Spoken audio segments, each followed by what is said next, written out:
Bonjour à tous et à toutes. C'est bon, on est représenté côté filles, c'est cool. Alors, vous êtes prêts pour la dernière session? Et c'est la sécu? Ouais, motivé? Ouais, c'est bien. Ouais, c'est bien de faire de la sécu, même si c'est un dernier. Bon, c'est pas grave. Il faut pas que ce soit une habitude. Alors, qu'est-ce qu'on va faire ce soir, avant l'apéro? Un petit escape game. C'est qui aime les escape games? Ouais, tout le monde, c'est bien. Alors, en gros, au fur et à mesure de la présentation, il y aura des mots-clés. Donc on va voir qui fait attention. Un peu comme dans un escape game. On a 30 minutes. Chrono. On va commencer. Et même sur la première slide, il y a des informations importantes qui vont nous servir par la suite. Donc un petit mot sur moi et mon parcours. Donc je travaille à la Poste, à la BSCC. J'ai fait du dev, maintenant je suis dans l'équipe sécurité. Je travaille surtout sur la partie pipeline, vous avez bien compris. Donc aujourd'hui, on va essayer de hacker des pipelines. Et dans le perso, et ça c'est important aussi, vous allez voir, ça a des liaisons avec la présentation, dans un des mots-clés là-dedans, c'est que je travaille, j'aide de manière bénévole l'association Signal Spam qui lutte contre le spam et le phishing. Ce que je fais à la Poste, en fait, c'est je fais le lien entre le développeur et la sécurité. Comme je viens du monde du dev, je traduis un petit peu ce que la Sécu demande et je fais surtout du dev sécurisé, du cloud, un peu d'IA maintenant, ça commence. Je fais un peu d'IA à la Poste aussi. Alors le pipeline, c'est quoi? Je pense que vous connaissez bien. Vous savez, un petit peu comme un produit qu'on fabrique dans une usine et qu'on livre par la suite avec des camions pour que les consommateurs puissent l'acheter en supermarché. C'est un petit peu la même chose, le pipeline que vous utilisez pour déployer du code. Donc vous avez les sources et les dépendances. Vous avez un système qui vous build euh, l'application. Et vous avez un réseau où vous buildez, ensuite vous déployez sur des repositories. À la Poste, par exemple, on build que dans le réseau La Poste pour se défendre, pour se protéger de certaines attaques qu'on va voir par la suite. Et ensuite, on déploie l'application, une fois buildée, sur le cloud public ou le cloud privé. Donc, comment on va construire l'attaque? Je vais aller sur Internet. Hein.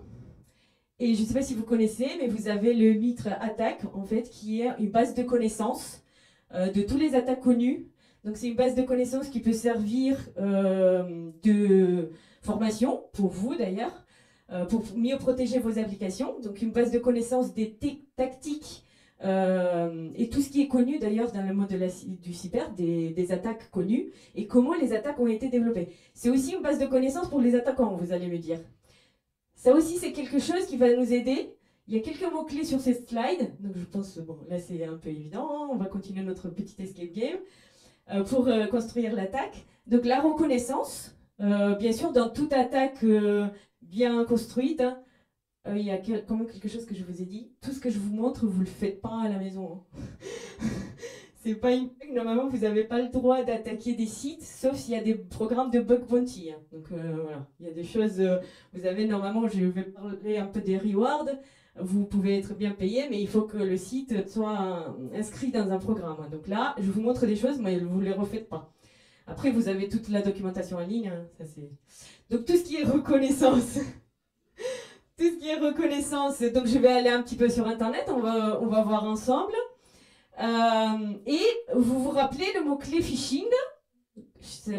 J'ai passé 4 ans sur la messagerie post.net. Je sais un petit peu comment envoyer un mail de phishing. C'est important, on va l'utiliser par la suite. Et le supply chain compromise. Je ne dois pas aller plus loin. Là, j'ai tous les éléments pour essayer d'attaquer vos pipelines. Il y a des curieux. Donc, première étape, qu'est-ce qu'il me dit le Mitre Attack? Il me dit d'aller chercher sur Internet. Donc, je vais faire un petit peu ma recherche. Quel langage je vais attaquer? À quoi je vais me prendre? Je vais regarder un petit peu où je vais chercher pour placer mon attaque. Donc, je sais qu'il y a pas mal de langages où on utilise des packages, où on utilise de open source.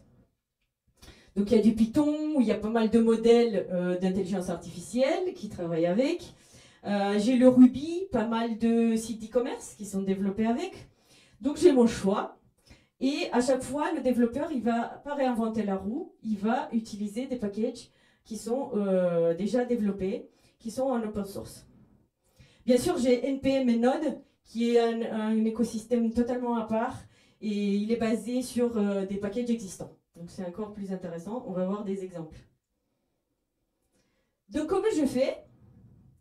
Ben, je recherche. Donc qu'est-ce que je vais rechercher? Je vais rechercher des informations publiques qui traînent sur Internet, que vous avez laissé traîner, que les développeurs qui n'ont pas fait attention ont laissé traîner. Et d'ailleurs, c'est des scans qu'on fait l'équipe sécurité pour essayer de les fermer. Donc, je m'amuse parfois à fermer des sites qui ont été, ou du code qui a été accidentellement publié sur GitHub. Donc, je vais m'amuser à chercher des librairies privées qui sont utilisées par les entreprises en interne. Vous allez voir par la suite, usurpation, c'est un mot-clé. Des fuites d'informations. Donc, là, par exemple, les dépendances que vous utilisez, les versions que vous utilisez. Du coup, je vais trouver les CVE, donc les failles. Et des choses, donc ça peut être les repos GitHub qui ont été par erreur committés et mis en public, mais ça peut être aussi le fait que peut-être sur un forum public, vous avez décrit un problème que vous avez et vous avez dû copier-coller un bout de code en disant comment vous pouvez m'aider, voici le problème que j'ai. Ça peut être aussi une stack trace. Je peux récupérer des infos sur les fonctions de stack trace. Et ça peut être aussi, par exemple, dans des fichiers JavaScript, je peux trouver des librairies que vous utilisez, les versions, en fonction de comment ça a été buildé. Je vais chercher les noms des employés. LinkedIn, c'est une super source. Qui travaille sur quel projet, dans les expériences qu'il a eues, les adresses mail, les fonctions, pour essayer d'envoyer un mail de phishing. Voilà, et ensuite je vais voir l'impact. Est-ce que je vais attaquer une entreprise en particulier, parce que j'ai plein d'informations, ou je vais essayer de mener mon impact plus global, c'est-à-dire sur plein d'entreprises. Donc on va voir des exemples juste après. Donc comment je vais faire? Soit je crée une lib malveillante de toutes pièces, c'est un peu plus compliqué, il faut que je fasse la doc, il faut qu'elle soit utilisée, etc. Je peux faire du phishing. Rappelez-vous, j'ai travaillé dans le domaine, donc je sais faire. Donc je peux vous voler des identifiants que vous avez des repos officiels là où vous placez vos librairies, vos packages pour distribution. Donc si jamais la librairie n'est pas distribuée de manière sécurisée, bah, juste un login mot de passe, ça me suffit pour remplacer la librairie.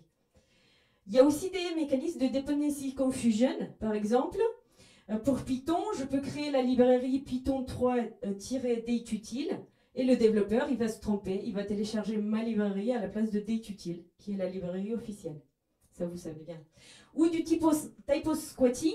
Donc ça, par exemple, à la place de télécharger la librairie request avec S, bah, je vais créer la librairie request sans S. Et si vous ne faites pas attention, c'est la mienne qui sera téléchargée. Alors l'attaque, qu'est-ce que je veux faire? Je veux rentrer dans votre pipeline et je veux que mon code de malveillant se déploie à côté de votre application.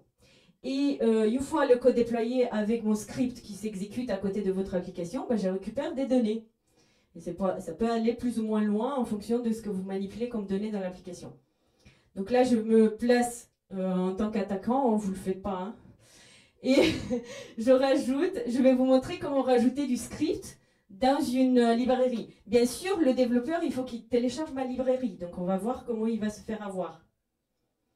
Donc disons que je vais créer une librairie de toutes pièces, une lib malveillante. Donc il faut que j'assure qu'elle ait une bonne documentation. Il faut que j'assure sa distribution. Et en fait, ce que je vais faire, je vais placer le code malveillant dans le setup.mpy, qui est le script qui s'exécute à l'installation du package, une fois téléchargé et installé sur votre poste. Bien sûr, on sait que les postes des développeurs, c'est des postes à privilège. Vous êtes souvent admin de votre poste. Du coup, je peux récupérer encore plus d'informations. Pour vous donner un exemple, c'est un cas réel. Dans le cas de Ruby, une attaque de type typo squatting, parce qu'on parlait tout à l'heure, a eu lieu en 2020 avec un package qui était nommé Ruby-Bitcoin. et avec un bon nombre d'évaluations, de téléchargements, et c'était une copie du package Bitcoin-Ruby, donc l'inverse. Et en fait, il contenait du code malveillant dans le fichier ext-conf, qui s'exécutait sur la machine lors du build, ou sur la pipeline. Et lorsqu'un wallet était détecté, il était remplacé par le wallet de l'attaquant. Donc c'est un petit peu, ça revient un petit peu, quand je vous ai parlé d'impact, ça dépend qu'est-ce que vous voulez faire, où l'attaquant il veut faire. Est-ce qu'il veut vraiment essayer de travailler sur un package qui a été déjà téléchargé plusieurs fois, et on va voir par la suite un autre exemple, où il veut vraiment que son attaque soit qu'elle soit plus localisée sur une entreprise en particulier. Donc si je veux aller sur une entreprise, donc j'ai trouvé du code que vous avez laissé sur GitHub, sur un forum public, etc., avec une librairie interne. Ça, c'est arrivé d'ailleurs sur PayPal. Et du coup, je m'amuse à créer la librairie. Et s'il y a du code qui a fuité, forcément, je sais aussi comment vous buildez votre application. Donc vous faites un pip install et vous essayez de mettre l'URL de votre repo interne, parce que c'est là que ça se trouve votre librairie. Donc moi je m'amuse, je crée une librairie dans le repo officiel de Python, oui. Je la push avec une version supérieure de celle que vous utilisez en interne. En fait, quand vous allez lancer la première commande, vous pensez que vous téléchargez la librairie qui est dans votre repo interne, et en fait non. C'est juste que la commande pip install extra index URL ne fonctionne pas comme ça. Si jamais elle trouve la librairie sur les deux repos, celui interne et celui externe, il va télécharger la librairie avec la version la plus à jour, donc la mienne. C'est la même chose sur Ruby, ça fonctionne de la même façon. Et pour ne pas avoir ce risque, il faut utiliser pip install index URL.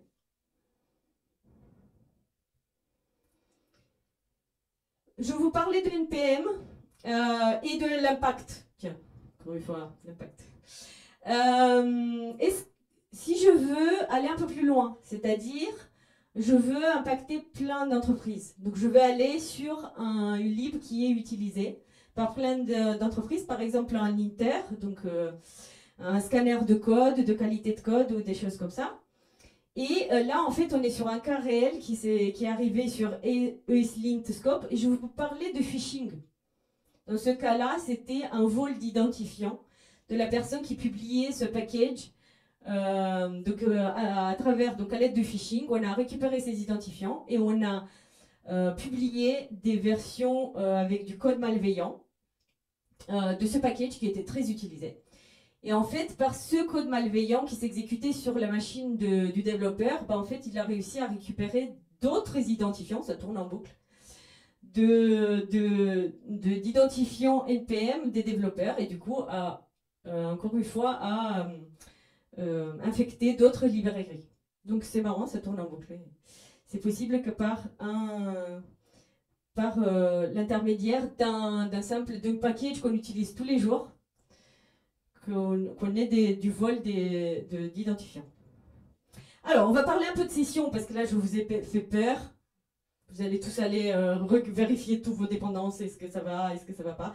Mais on avait vu au début, c'est qu'on a plein de dépendances indirectes. C'est pas parce que c'est dans votre pomme, c'est pas parce que c'est pas dans votre pomme que vous l'utilisez pas. Ça peut être tiré par une autre dépendance. Donc, pour prévenir, on a vu tout à l'heure qu'on avait les scripts qui étaient exécutés, donc il faut ignorer les scripts quand on déploie, mais surtout, est-ce qu'on build sur le poste? C'est la question. Est-ce qu'on lance en build sur un poste, ou on le lance dans le pipeline, ou on le lance dans une sandbox, ou on le lance un petit peu comme on le fait à la poste, c'est-à-dire dans un milieu fermé qui n'a pas accès à Internet.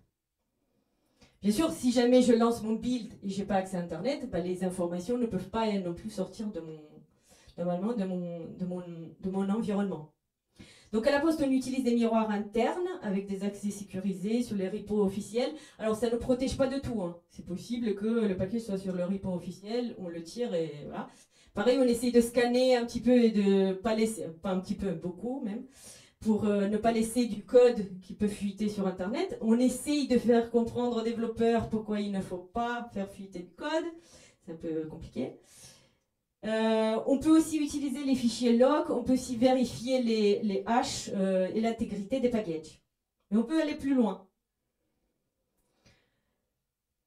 Je vous ai parlé du fait que je publie une lib, que ce soit en interne ou pour mes partenaires, sur des repos officiels. Et que par du phishing, j'ai pu publier une nouvelle version. Donc une version supérieure, comme ça vous la récupérez et du coup vous êtes super à jour avec mon code malveillant. Mais à aucun moment, en fait, il faut que ça soit possible de pouvoir publier une librairie, que ce soit en interne ou en externe, sans pipeline, ou sans vérification, ou sans signature, ou juste avec un login mot de passe, sans MFA, sans d'autres vérifications, sans review code, sans un pipeline qui automatise et enfin, à un moment donné, il n'y a pas d'intervention de l'humain. Donc, il n'y a pas de phishing vraiment à voir parce que l'humain, il ne devrait pas connaître les accès. Ça devrait passer tout par l'intranet, par un pipeline sécurisé. Donc, vous avez, pour ceux qui doivent publier des libs internes, vous avez le SALSA, qui est le Supply Chain Level for Software Artifact, qui est un framework qui permet de fournir les guidelines pour sécuriser la chaîne d'approvisionnement logiciel. Donc vous avez 4 niveaux. Le niveau 0 où les développements et les tests sont réalisés sur la machine du développeur, ça on a compris, il ne faut pas faire ça. Le niveau 1, au moins ne pas faire ça pour mettre en prod. Hein. Le niveau 1 peut suffire pour éviter des erreurs, mais peut être bypassé. Si on respecte les conditions de ce niveau, on sait comment le package a été buildé et d'où il provient. Et cette info, elle est partagée avec les consommateurs, comme ça ils peuvent vérifier l'origine. Le niveau 2, on build sur un environnement différent de la machine de l'utilisateur. Et la provenance du package est liée à l'infrastructure avec une signature digitale. Donc on peut valider l'authenticité de la provenance du package une fois le build fini. Et le niveau 3 qui assure vraiment que le package n'a pas été modifié pendant le build. Et on ne vérifie pas qu'il a été... on ne fait pas les vérifications qu'à la fin du build. Bien sûr, c'est un peu plus compliqué, mais il faut quand même essayer d'implémenter certaines choses. Donc ça arrive, les solutions apparaissent aussi de la part des repositories. Donc par exemple, les NPM, on a des commandes qui existent et on a des templates GitLab CI qui nous permettent de rajouter l'origine du build, d'automatiser tout ça. Pour aussi de configurer l'accès en public ou en restricted si le package est par exemple disponible que pour les applications en interne. Il y a des choses que vous pouvez rajouter rapidement et facilement dans vos pipelines pour rajouter des informations et que les consommateurs puissent vérifier l'intégrité de votre package. Et même, enfin, vous devriez le faire en interne aussi. C'est ma partie préférée. Parce que c'est le projet sur lequel je travaille. Il me reste 10 minutes, donc je peux me lâcher là-dessus. Dependency Track. C'est un outil que vous pouvez trouver facilement sur Internet qui s'installe. Alors, il vous faut 4 Go de RAM au minimum et une bonne base de données. Mais en gros, il se base sur le SBOM. Donc, je ne sais pas si vous savez, mais il y a il y a des lois européennes qui vont sortir sur la transparence des applications. C'est-à-dire les applications que vous installez sur votre poste ou sur vos téléphones doivent être transparents par rapport aux vulnérabilités qu'elles contiennent. Donc la Poste, à travers l'équipe sécurité, commence à travailler sur ça. Même si, bon, notre population, c'est plutôt les facteurs, le SI, etc. Mais bon, c'est toujours bien de voir ce qui se passe dans notre SI. Donc là, en fait, c'est une solution où j'intègre des SBOM au format Cyclone DX. Vous savez, c'est une liste en fait de toutes les dépendances et de toutes les versions et un petit peu tout ce qui est dans mon software, dans mon logiciel. Un petit peu comme une fiche. Et tout ça, je le donne à ce logiciel, je l'alimente et en fait j'utilise SIFT, SYFT, pour générer le SBOM à partir d'une image de cœur. Alors ça a été le choix de la Poste parce qu'on ne va pas toucher, nous, toutes les applications, c'est déployé sur OpenShift, donc on a les images. Et on ne peut pas toucher aux POM XML, par exemple, d'une application pour ajouter le plugin SiglonTX, etc. Donc on a décidé de ne pas toucher à l'application. Et on réussit à générer les SBOM à partir des images Docker. Donc c'est super intéressant parce que du coup, je ne touche pas aux applications legacy, celles que personne ne sait plus builder. Du coup, je mets tout ça. Lui, il va me faire un petit schéma avec tous les composants. Enfin, un petit schéma, une petite liste avec tous les composants. Et en fait, ce que je lui ai donné aussi, je l'ai configuré la base NVD, donc la base de toutes les vulnérabilités. Je peux lui configurer OSS Index, je peux lui configurer plein de sources pour aller chercher les vulnérabilités. Et du coup, va me faire la liste des composants avec les versions, si c'est en retard ou pas, la dernière version qui est disponible. Donc du coup, les projets, ils auront juste à corriger en fonction de la dernière version et mettre à jour. Et avec les vulnérabilités qui sont présentes dans chaque package. Ce qui est intéressant là-dessus, hein, c'est juste le début. Enfin là, je vous présente tout l'outil, il me faut plus de temps. Mais ce qui est intéressant aussi, c'est que vous avez des scores sur la probabilité que l'attaque arrive. Sur certaines, en fonction, ils calculent un risque, un score. En fonction des vulnérabilités que vous avez et en fonction de ce qu'on appelle le EPSS score, c'est le score que ça arrive, qu'une attaque arrive. Parce que parfois, bon, on a des vulnérabilités, on peut dire que parce qu'on est dans un environnement clos ou parce qu'on a certaines conditions, on est déjà protégé. Mais bon. Donc on a cette information sur l'exploitation, ce qui est intéressant. Et ensuite, c'est le fait qu'on essaye vraiment de tout centraliser et avoir une vue sur le SI et pouvoir être plus transparent aussi par rapport à nos utilisateurs. Je sais pas si... Oui.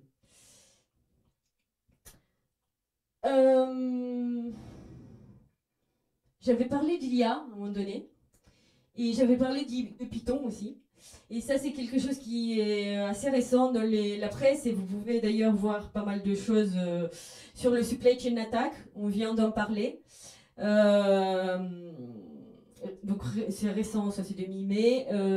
C'est une vulnérabilité sur le package Llama CVP Python qui est utilisé dans plus de 6000 modèles qui sont disponibles sur Hugging Face et qui permet potentiellement d'utiliser qui permet aux attaquants d'exploiter la faille et de récupérer des informations, enfin de faire exécuter du code malveillant sur votre système. Donc c'est un des exemples, il y en a plein, hein, vous pouvez trouver sur internet, de supply chain attack. Là c'était un exemple sur Llama. C'était parce que c'est à la mode et que tout le monde en fait. Mais faites attention au modèle que vous téléchargez. Voilà. Sachant qu'il n'y a pas encore, j'ai pas encore trouvé, on commence à en faire, mais j'ai pas trouvé vraiment de solution pour pouvoir, à part le fait que ça sorte de la presse, mais pouvoir scanner ou essayer d'empêcher ces choses-là avant que ça arrive sur vos systèmes. Donc attention, quand vous utilisez des modèles déjà entraînés, ça peut peut-être vous ramener des potentiels failles dans vos pipelines existants, peut-être d'entraînement ou d'utilisation d'un modèle en spécifique. J'ai fini. Si vous avez des questions, n'hésitez pas.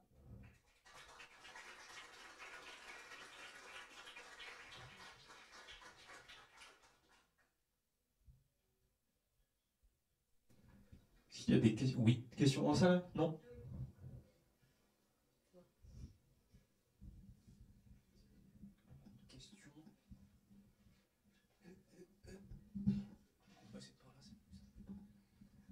Oui, bonsoir et merci pour le talk.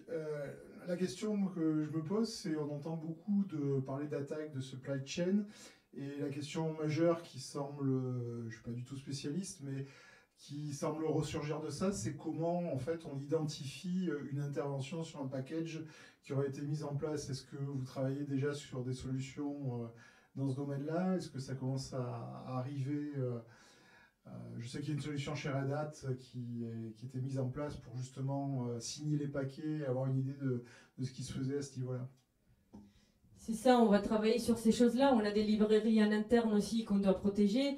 c'est un peu... Enfin, nous, on travaille sur GitLab CI avec des templates qui sont en place. Et en fait, on les met à disposition des projets et c'est à eux d'intégrer. En fait, et quand ils intègrent les templates, ben, en fait, ils intègrent les signatures qu'on met dedans ou les choses comme ça. Et on essaie de rajouter le maximum de vérification.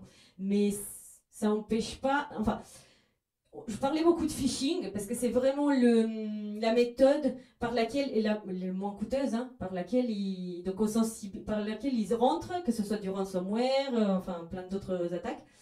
Et on essaie aussi de sensibiliser nos utilisateurs à ça, mais on n'a pas vraiment de process comment dire, de publication de librairie qui serait basé que sur un login mot de passe. Je pense que déjà c'est important. Il faut vraiment que ce soit automatisé, que personne ne connaisse le login mot de passe, ou qu'il y ait des coffres-forts en place ou des choses comme ça. Bonjour. Alors moi j'ai deux questions. Oui. La première, est-ce que ce QR code c'est du phishing? Ah, ok. C'est une très bonne question. J'aurais dû m'amuser à faire un petit truc. Mince. Non, c'est pas un phishing, mais c'est une très bonne question. J'ai pas fait de pub pour l'association Signal Spam. Je suis présidente depuis 4 ans maintenant. On a lancé une application mobile. On développe un module qui vous protège contre le phishing. C'est-à-dire qu'on travaille avec plein d'entreprises en fait, et dès qu'un phishing, une URL de phishing est détectée, le module va vous bloquer la navigation. Donc là, si tu installes l'appli, bon, si tu es sur iPhone, parce qu'Android on l'a pas fait, mais en gros, si tu aurais cliqué, ben, en fait, le module t'aurait déjà dit, comme si tu l'as sur le navigateur, le safe browsing, il t'aurait dit attention, ce lien est potentiellement malveillant, clique à tes risques, à ton propre risque, quoi. Mais les signalements des utilisateurs contribuent à la protection des autres utilisateurs. Parce qu'en fait, le module permet de signaler, et en fonction des volumétries, et le fait qu'on le signale aussi à des entreprises qui font de l'anti-spam, qui font du détection de phishing, etc. En fait, ça part dans la base de données des URL de phishing, et du coup, ça protège les autres utilisateurs. Donc c'est vraiment un travail communautaire. D'accord, merci beaucoup.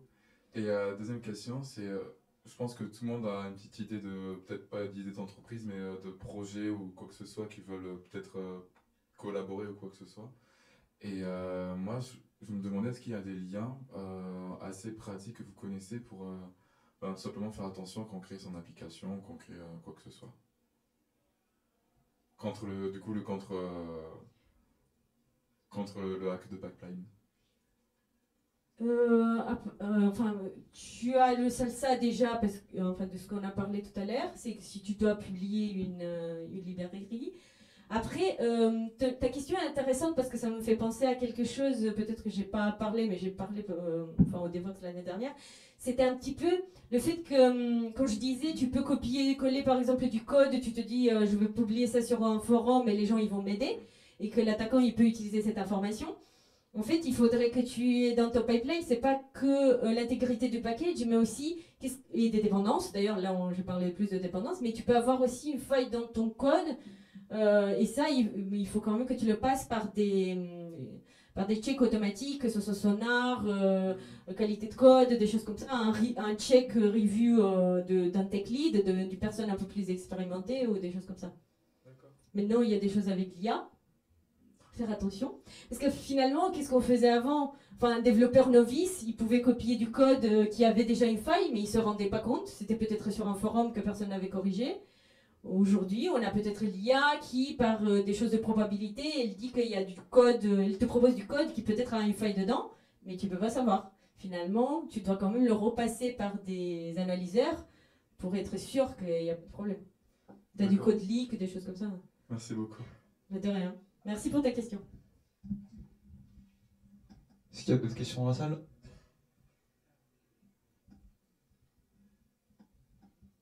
Pas à première vue, bah, écoutez, merci beaucoup. Merci à Je vais dire vous. encore un peu.